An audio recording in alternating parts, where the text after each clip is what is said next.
La nada no es. Entonces no es que la nada no corre, la nada no habla, cualquier acción tendrías que negarla. Sí, bueno, hablar de la nada ya es hablar de algo, ya no es la nada. Estos pensamientos metafísicos es muy interesante porque yo los tuve en el año 2001, yo tenía 15 años, y escribí un libro que se llama Diálogos en torno al argumento ontológico. Es que me fascinaba el argumento ontológico de San Anselmo, ¿no? De demostrar la esencia de Dios desde la propia idea de Dios. Y el libro luego lo tengo publicado por ahí. O sea, tú pones diálogos en torno al argumento ontológico. Y yo me planteaba, digamos, diálogos ficticios con Leibniz, con San Anselmo, con Hume. Y llegaba a eso. Es que, claro, genios. El no ser no es. Entonces, al final, claro, la nada, tú no podrías nunca obviamente no puedes afirmar nada. Entonces tendrías que negar absolutamente cualquier cosa. Claro. Eso te hunde en un abismo infinito, ¿no? Es una espiral. Un nihilismo. Claro. Tremendo. Y la doble negación sería el ser. O sea, si la nada no es, entonces la no nada no es, luego es el algo. El ser es, entonces a lo mejor es que siempre ha tenido que haber algo. Tú. Entonces no es que no hubiera nada antes del Big Bang, es que siempre ha tenido que haber algo. Siempre. Porque no puede haber nada. Es una contradicción. Si la nada no es, no puedes decir la nada hay. Obviamente no. ¿Para ti es el gran argumento de que Dios pueda existir? Porque bueno, tú ahora mismo eres agnóstico. Yo me considero agnóstico por una cuestión filosófica. Porque no creo que tengamos instrumentos para decidir la cuestión, para solventarla.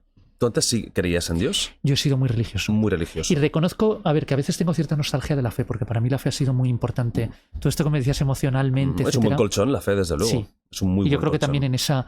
Bueno, yo lo he dicho más veces, en esos años yo lo que quería era demostrar la verdad del cristianismo. Cuando yo tenía 13, 14 años. De hecho, escribí un libro que lo publiqué después, porque al final a veces hay cosas que escribo y se quedan como en un cajón y ¿no? Que se llamaba Las preguntas básicas de la vida, que ahora está publicado ya, se publicó hace años, en... ¿Cómo era? Es sobre las preguntas básicas de la vida, es el título. Belleza, utopía y existencia es el título que luego le puse. Cambiasteis el título. Sí, el editor me lo sugirió. Bueno. Y era un diálogo. A mí me encantan los diálogos filosóficos, me gusta, porque es contraponer ideas, logos y sofos, etc.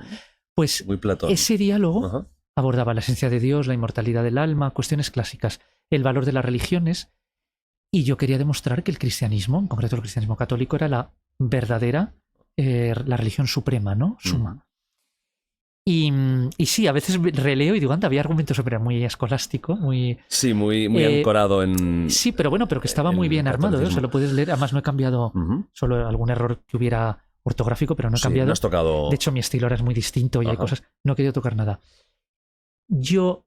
Para mí fue muy importante. Yo sigo buscando a Dios. O sea, yo creo que Dios sería justamente ese horizonte infinito de búsqueda, más la infinitud de Dios es un atributo que todos los teólogos y filósofos predican de Dios. No hay ningún teólogo o filósofo que diga Dios es finito. Eso sería casi herejía. Y para mí sería sí, puedes cuestionar otros.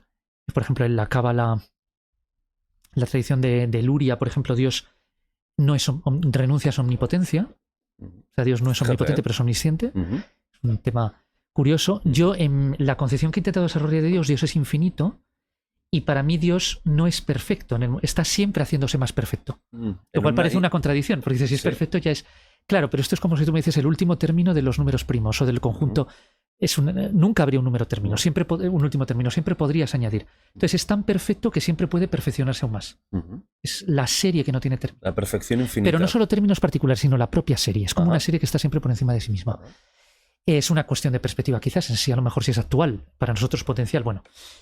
¿Cuándo cambias del catolicismo a decir, pues no estoy de acuerdo ahora? Ya, muy buena pregunta. A ver, yo era muy, ya te digo, quería defender también un poco como refugio, porque yo creo que la religión también a veces ha podido ser un refugio, ¿no? Emocional o lo que fuera, intelectual, y te da una certeza. Claro, y el miedo a la muerte, que es terrible, por supuesto, te da un colchón donde reposar. Aunque no toda religión te da una respuesta al problema de la muerte. O sea, el judaísmo, por ejemplo, hasta los macabeos no creía en la inmortalidad, la resurrección. O sea, ya sé que con Maimónides es uno de los artículos de la fe de los 13, ¿no? Artículos de la fe judía, pero inicialmente no. Y en otras religiones, claro, es que también depende del tipo de religión. Claro, el tipo de alma que crean, es Dios, etcétera. En el budismo Theravada. Si no es personal, ¿por qué tiene que ser un Dios personal dotado de inteligencia y voluntad? Y si Dios es lo no personal, bueno, sería otro tema. O sea, yo por eso me planteo qué es Dios. Para mí sería el límite asintótico en las aproximaciones que la mente humana podría, y una mente superior a la humana podría tener a la realidad absoluta. Entonces, nosotros tenemos la aproximación X, una mente superior a la nuestra tiene la aproximación Y, otra la Z, y es un límite asintótico. Hasta que no tuvieras una mente infinita no tendrías el sistema infinito. Claro, ¿cómo empezó a cambiar? Fíjate, yo ahí también es verdad que tenía que hacer a veces encajes de bolillo. Porque yo que siempre he sido muy... o juegos de malabares, ¿no? Porque yo que he sido siempre muy curioso, incluso cuando era súper católico desde niño, yo quería siempre estudiar pues la India, Egipto, China, otras religiones. Bueno, otras formas de ver a Dios, ¿no? Otras teologías, el protestantismo, otras formas.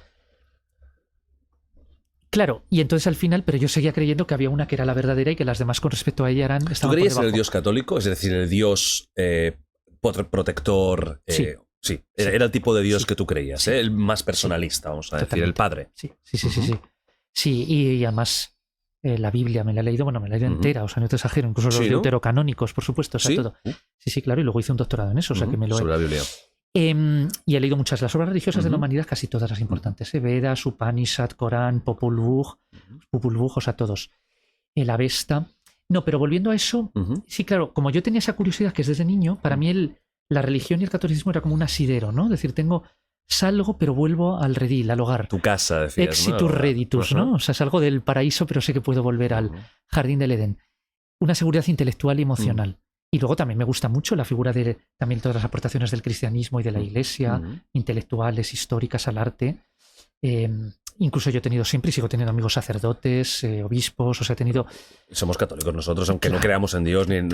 voy a veces a monasterios. Es católica. Claro, y cuando voy a veces, una vez que estaba, me acuerdo, en China y vi una iglesia católica y dices tal, y entre un momento estaban celebrando la misa, el rito romano, y dices, pues esto es lo mismo que donde yo vivo, dices, pues es algo que también es muy, muy bello, ¿no? Sí. Pero claro, esa diversidad de perspectivas me hizo también relativizar, contextualizar y ver, bueno, pues que hay muchas ideas del cristianismo que no son originales, que hay un proceso histórico, que luego muchas no son tan consistentes como parece cuando las analizas racionalmente. Y entonces me he quedado más con el sermón de la montaña, podríamos decir, ¿no? Con el mensaje central de Jesús en las bienaventuranzas y ciertos principios éticos, que tampoco me parece lo definitivo, es que ni siquiera Jesús para mí es lo definitivo, ni Buda, ni nadie. O sea, al final siempre tenemos que seguir buscando y también cada individuo tiene derecho a aportar, ¿no? Claro. Pero ahí veo algo muy sumamente bello y profundo y sería casi como la esencia del cristianismo con la que esta famosa pregunta, ¿no? De Feuerbach, Romano Guardini, Troetzl, o sea, que la esencia del cristianismo para mí sería la capacidad de crecer espiritualmente mediante el amor, ¿no? O sea, y entonces eso yo creo que es un mensaje universal y crecer en todas las dimensiones. Pero, o sea, yo el cristianismo lo veo como un idealismo, como un gran humanismo idealista. Sí, o sea, porque al final también, claro, el concepto de ser humano que tiene, pues es muy idealista, ¿no? Sí, es un código ético-moral muy bonito. Claro, pero luego ves otras realidades y dices, bueno, pues ese idealismo cristiano también se puede compaginar con otras realidades, con otras religiones. En el budismo, por ejemplo, también veo aspectos muy profundos, aunque hay otros que no me convencen del todo. En el judaísmo, por supuesto, al final las monoteístas vienen de ahí, ¿no? En el taoísmo. O sea, yo siempre estoy buscando, entonces me siento muy cómodo, pero no es una comodidad de inconformismo, ¿no? Es lo contrario. Es que como ninguna me convence realmente, tengo que seguir buscando. Pero no tengo ningún... O sea, yo no... o sea, me alegro de haber sido también muy religioso. Sí, no te avergüenzas o de alguna forma no te incluso de seguir buscando a Dios. Yo digo, claro. soy agnóstico, pero que busco Dios lo absoluto. O sea, para nada. ¿Cuál sería...? Y yo cuando iba a la tele era muy creyente y lo decía y lo intentaba demostrar. O sea, de hecho, si yo está creo volviendo algo, la fe en los jóvenes ahora. Sí, yo creo que hay una... Hay un renacimiento de la fe. Yo creo a que su manera. Porque, sí, claro, a su manera, pero vivimos en un mundo tan caótico, tan agresivo, y esa es la realidad, que yo creo que tener un colchón que es la fe, que es Dios, para mucha gente les da un poco de paz. ¿Tú cuál dirías que es el mayor argumento a favor de la existencia de Dios? Y te voy a pedir... Y el contrario. El contrario. A ver, yo creo que el más profundo, poderoso, sería, por supuesto, el orden que hay en el universo, las leyes del universo, ¿no? Dices, este sistema, ¿quién lo ha diseñado, ¿no? O sea, que parece algo tan sublime que solo una inteligencia... Es verdad que, claro, dices, bueno, pero entonces Dios a sí mismo, si es tan sublime, lo ha tenido que diseñar otro ser aún más sublime. Bueno, podrías entrar en ese problema. Pero sí, sería... Incluso ves, ¿no? La conciencia, el todo, como... La evolución nos explica muchas cosas, pero hay otras... Ese sería, pero hay algo que con muchos matices, y desde luego el más... el más problemático, yo diría dos. Uno muy práctico es el problema del mal, sobre todo el mal no elegido, ¿no? O sea, a los teólogos te distinguían, ¿no? Males, por ejemplo, físicos, o sea, una persona que nace con una malformación, un feto, ¿no? Que nace con una malformación o un terremoto, o por supuesto también males que aunque dependan de la libertad humana, pero ¿qué culpa tenían los que fueron asesinados en Auschwitz? Entonces, ese, y luego desde el punto de vista más filosófico, es ese, la necesidad real de Dios. O sea, pero es que si tú me dices que para explicar el mundo necesitas un agente externo al mundo, ¿dónde termino la cadena? Claro. O sea, por navaja de Occam, ¿por qué no me voy a quedar? Es verdad que tienes que atribuir al mundo ciertas notas de eternidad. Bueno, pero es que a lo mejor simplemente las cosas son así. Te digo, el ser es. Entonces, el sistema del universo, sublime sistema de leyes matemáticas, es y ya está. A lo mejor es una idea muy antropocéntrica, que nosotros estamos acostumbrados a crear algo y verlo como creado. Claro. A lo mejor las cosas simplemente son, ¿no? Claro. O sea, que me refiero a ese principio un poco de triste, causalidad. Pero la verdad. O sea, tú sabes que esto lo ha tenido que hacer alguien y hay un diseño consciente. Incluso en la naturaleza, tú sabes que, aceptando la teoría de la evolución de Darwin, ¿no? Y la selección natural, ha habido un proceso que ha ido generando unas estructuras porque tiene una ventaja adaptativa relativa, ¿no?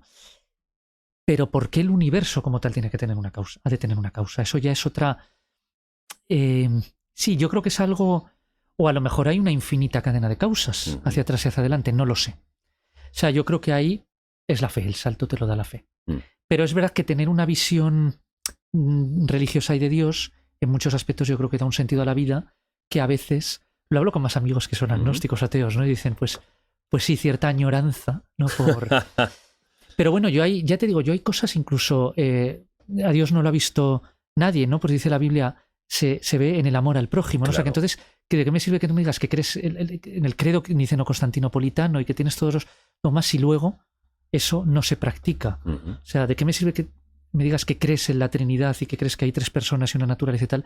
Eso luego, ¿qué es, no? Entonces, a mí me parece que la dimensión ética es quizá lo más importante, ¿no? Y luego también la dimensión estética. Yo creo que en las religiones hay un elemento de creación de arte y de cultura que es muy importante. Tú miras todo lo que ha hecho el cristianismo, el islam, o sea, yo entras en una gran mezquita, fíjate la mezquita de Solimán en Estambul y es algo que te eleva y es una cosa, entras en éxtasis, ¿no? Alá es la luz de todos los mundos, ¿no? Eso está en Santa Sofía, ¿no? Una de las suras. O, por ejemplo, el arte budista, ¿no? Los templos zen en Japón. Hice una vez un viaje que estuve en varios. El arte, la cultura, la literatura. O sea, entonces, todo lo que contribuya a elevarnos espiritual, estéticamente, éticamente, ha de ser bienvenido, venga de donde venga. Lo que pasa es que luego al final el individuo tiene la libertad y la responsabilidad. Entonces tú tienes que decidir, pues eso, ¿te adhieres a eso o no? Que sería la fe, adhesión personal, ¿no? A la divinidad. Yo ahora mismo me cuesta mucho creer. Por ahora mismo una cuestión científica, filosófica, histórica, me cuesta mucho creer en la verdad del cristianismo, ¿no? O sea, te ha ganado, digamos, la racionalidad, la lógica a la fe. Cierto escepticismo. Sí, escepticismo. Entonces, no me atrevo tampoco a cerrarlo porque entiendo que hay tanto que desconocemos que, a ver, es verdad que la carga de la prueba recae en el que dice que existe Dios, ¿no? En el que lo afirma. Digamos que habría una presunción de ateísmo en parte. Pero claro, cuando estás hablando de algo tan... un objeto tan sublime como es el mundo, ¿no? O el todo. Claro. Pues claro, no es un objeto concreto. Entonces, evidentemente, si tú me dices que existe un unicornio en la otra habitación, pues me lo tienes, por muéstramelo. Supuesto, claro, exactamente. Pero claro, en el caso de Dios es algo... Es que, fíjate, tú nunca podrías demostrar científicamente que existe Dios por concepto. No. ¿Por qué? Porque ¿qué es una prueba científica? Al final, la ciencia es un conjunto de modelos elaborados a partir de observaciones y experimentos que luego se validan con nuevas observaciones y experimentos, no en una retroalimentación. Pero para que algo sea aceptado científicamente, tiene que tener ese correlato empírico. O sea, me tienes que decir, esto es Dios. Imagínate que yo te digo que hay una montaña de oro. O sea, te tengo que demostrar primero que existen montañas y que esas montañas son de oro. ¿No? Sí. Pero no hay ninguna necesidad en que tenga que haber una montaña y menos aún en que tenga que ser de oro. Claro, en el caso de Dios, ¿qué significaría demostrar científicamente a Dios? No es como demostrarte científicamente que existen alienígenas. Dame una prueba, ¿no? No la hay. O dame una prueba de tal, o dame una prueba de que existe tal elemento de la tabla periódica. Pues voy a construir, aunque dure unos microsegundos, aquí tienes el elemento 120 y no sé cuántos, o el que sea. Está. Observable. En el caso de Dios, es que por su propia definición nunca podrías demostrarlo científicamente. Entonces sería más una demostración filosófica. Que no hay ni definición, porque cada religión tiene su Dios que a veces difieren un poco uno de otro, ¿no? Sí, uno bueno, más paternalista, otro más sin personalizar. Bueno, eso serían más las representaciones de Dios, Dios desde el punto de vista filosófico como ser absoluto, ¿no? Claro. Pero sí, yo creo que ahí nos abrimos al misterio.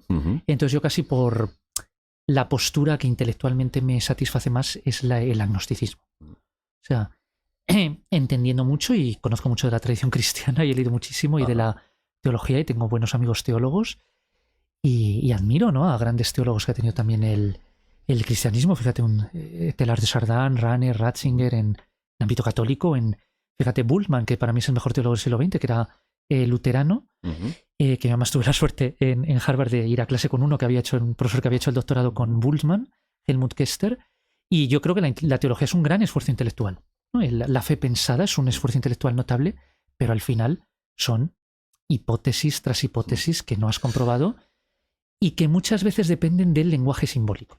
Entonces una religión ve a Dios así, como tú comentabas antes muy bien, de otra manera, pero al final, ¿qué sería lo absoluto? No entendemos nada. Acaricias tímidamente. Fíjate que los mejores modelos científicos que tenemos rasgan tímidamente el velo del cosmos. O sea, es como que lo estás abriendo totalmente. Un poco. O sea, no sabemos casi nada. Entonces, ante esa abundancia de ignorancia y ese exceso de expectativas, prefiero mantenerme en el agnosticismo. Que es lo que hablábamos antes. Hay ciertos conceptos que son tan difíciles de sostener de sí o sí no,